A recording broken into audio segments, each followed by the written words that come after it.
Hey everyone!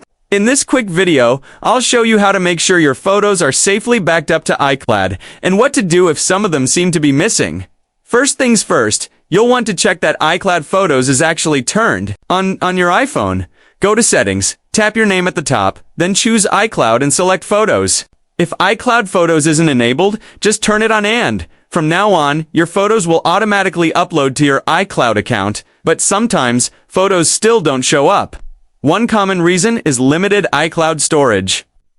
Apple gives you just 5 gigabytes for free, so if you're running out of space, some photos might not sync. You can check this by going to Settings greater than your name, greater than iCloud, and there you'll see how much space you have left. Another thing to check is that you're logged into the correct iCloud account.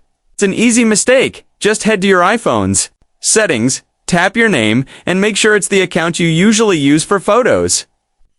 If not, sign out and log into the right one. Lastly, don't forget to check if any photos were accidentally hidden. In the Photos app, go to the Albums tab, scroll down to Hidden, open it, and select the photos you want to unhide. Just tap the share icon, then choose Unhide, and they'll reappear in your main library in iCloud.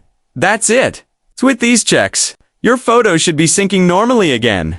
Thanks for watching. Be sure to like and subscribe for more tech tips.